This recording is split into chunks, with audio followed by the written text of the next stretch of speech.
All right, so part four of our SPR series, we will get into the last of the SPR infrastructure. That's going to be the Bayou Choctaw storage caverns in Louisiana and their associated infrastructure. Before we do that, I did want to touch on the RFP results and the awards of those barrels, of the barrels that were offered by the Department of Energy on June 10th.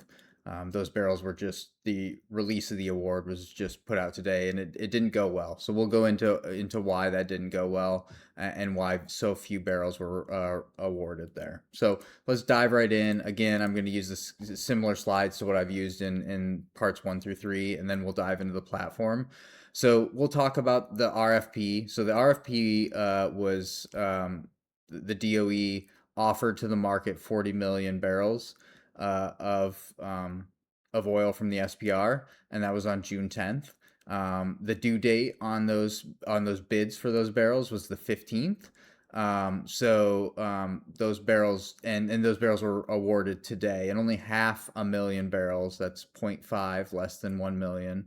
Barrels were awarded of the 40 million that were offered. Now, let's talk about why that is. So, recall that the RFP, which is shown here on the left, called for 40 million barrels out of two different sites, Bryan Mound and Big Hill, and you had to take the barrels sometime between July and September of 2026. So that's important because the folks are taking those barrels. Remember, there's no money changing hands between the DOE and the counterparties here, and these are mostly crude oil marketers that are taking these barrels.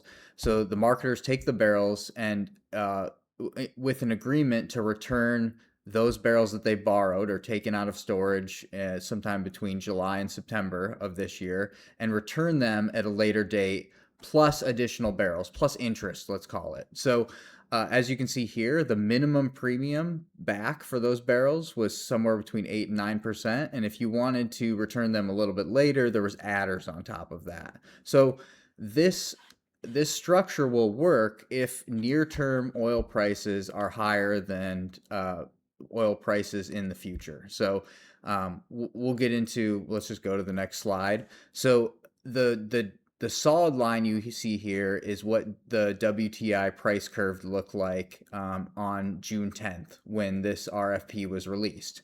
So when this RFP was released, the August contract for WTI was $90. So the market was saying if you want to sell for delivery a barrel of oil in August, you can sell it for $90. That was the going rate. And then as we go on in time, this curve is pretty steep. So as we go on to when the return was on some of those barrels in, let's just call it early to mid 2027, the barrels were worth less than $70. So this creates an opportunity for the marketers. The marketers can take those barrels out of the SPR, they can sell them at $90, and then they can lock in a forward agreement via financial or via an agreement with a third party that says, hey, we wanna sell you these barrels at 90 and then lock in an agreement with somebody else or that same party in the future to buy those barrels back at a cheaper price. So the math of why this works is on the right here. So if we look at what the math looked like, and this is back of the envelope math, please don't email me about how I got this wrong. This is approximately about what the advantage of taking these barrels out would be for a marketer. On June 10th, the back of the envelope math for the marketer is, hey, I can sell this one barrel that I'm taking out at $90. I can get that $90 today, and then in April of 2027, when I have to return that barrel, I can buy that barrel back at $78. Now I do have to return more barrels, so you see a 9% premium on that return. You do have to return 9% more barrels, but you're still netting a $5 spread doing that deal. If we look at what happens between the 10th and the 15th when bids were due, so remember the 10th is when the RFP went out, the 15th is when bids were due. So marketers are going to wait until the 15th and see what the market looks like theoretically. And then on the 15th, they'll put in their bids for this. The price of oil fell significantly between the 10th and the 15th. And it fell significantly more for near term barrels than it did for long term barrels. So this margin gets squeezed. So if we look at the same back of the envelope math on June 15th versus June 10th, they could sell the barrels for less. The August contract was going for $80 instead of $90. Now it does cost them a little bit less in the future, but as you can see with the 9% return premium, there's no spread there for the marketer to make any money. So with the award coming out where basically no one bid on anything, there was a very small amount bid on and awarded of less than 1 million barrels a day, or 1 million barrels, I should say, that were awarded. There's just no spread to make this work for the marketers. So it's not really the fault of the administration or anything else. It's just the nature of the beast. The crude oil prices in this forward curve flattened significantly between when the RFP was put out and when the bids were due. So from a marketer standpoint, they're not going to do this deal because there's no money to be made marketing those SPR barrels. So um, I did adjust the our graph here to show what this looks like. It basically, if you think about it in your head, I've assumed now that there'll be no premium on the barrels that they end up those last 40 million barrels. They'll have to do a separate RFP. And they'll have to lower that percent of the premium that they get back. I assume it's zero at this point. It could be a few percent, but with the curve as flat as it is now, you're not going to be able to get much additional oil back on top of the oil that you're lending out as part of the exchange. So I assume zero in my graph here. It essentially means there's 4 million barrels less of oil at the end of this graph than there would be under my previous assumptions. It really doesn't make that much of a difference here. Now, should the administration think about the risk and reward of selling oil or exchanging oil when you're getting no additional or very little additional oil back into a $73, $70 market? I think they should think about that. Certainly, we've made the case of how it can be beneficial for you to do two different types of things. You can do the exchange program, which is what the Trump administration did, which yields more barrels back when you're done with your RFP. So you get more barrels back than you would have normally. Or what the Biden administration did, which was just sell the barrels into the market, collect the dollars at $100 plus prices, and then start to buy them back at $70 or whatever the price was at a lower price. So those advantages, I would say, the upside is kind of gone from doing SPR sales. Now I know there's political reasons to do them. I know they did a promise at the beginning of this Iran conflict to sell a certain amount of barrels, so maybe they still do that.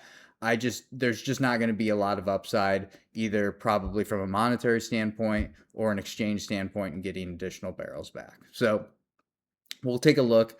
We'll keep an eye on that in the future, and maybe I'll do another one more video if something's interesting about how we did those exchanges or did sales in the future, because I imagine there'll be another RFP coming out on this.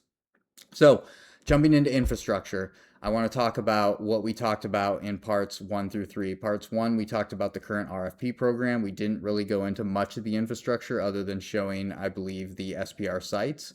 Part 2, we talked about the Bryan Mound facility and its connected pipeline infrastructure. In part 3, we talked about Big Hill and West Hackberry. They have kind of connected infrastructure, so we talked about both of those. And in this one, we'll talk about Bayou Choctaw. So this is the smallest one. It's out here in Louisiana. It's a pretty well connected system, or connected SPR storage facility, though. So it's pretty interesting. So as I mentioned, remember, Bryan Mound was 247 million barrels of storage. West Hackberry a little bit less. Big Hill a little bit less. This one's significantly lower at 76 million barrels of storage. And then mostly sour with a little bit of sweet. I did look at the actual inventories. They do post those every so often. Most of the barrels left in Bayou Choctaw are now sour. There's very little sweet left in that facility at the current time. And then as a reminder, the SPR, or the DOE website, has the congressional report, which lists very granular or in-depth information on each of the facilities, and you have the subway map, which shows the distribution into either export terminals or refineries, and we'll go into this on our platform next. So let's dive into that on our platform, and we'll talk about it, and this shouldn't take long. We'll zoom in here. So just to give you an overview of where we're at, we're in, let's call it southeast Louisiana, roughly between Baton Rouge and New Orleans is where this infrastructure is. And the actual SPR storage caverns are here at Bayou Choctaw. And so this is just to the west, southwest of Baton Rouge. And then this is a DOE pipeline. So this is I believe, 30 or 32-inch pipeline. It's bi-directional, so it can move oil both ways. Owned by the DOE, but under a 20-year lease. Exxon leases this between 2020 and 2040 is when they hold the lease. So Exxon uses this pipeline today to move barrels from down here up to Baton Rouge, and they have a refinery up here, which we'll turn on the refineries here in a minute. But when you're taking barrels out of the SPR, the main flow is going to be from Bayou Choctaw here down this pipeline, and this pipeline they sometimes call Red Stick Pipeline, and it goes into the St. James storage hub here. So this is a big hub along the Mississippi River, St. James. The DOE does own this facility here, so that has two marine docks attached to it.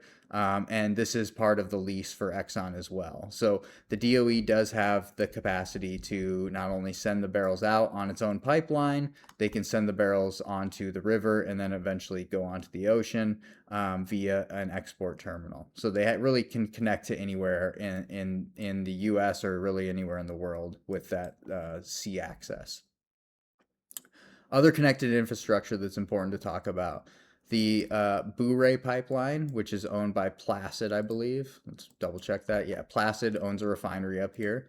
So this is the Placid refineries here. Exxon's refinery is up here. I'm going to turn on the refineries, so they're going to be in kind of a pink color.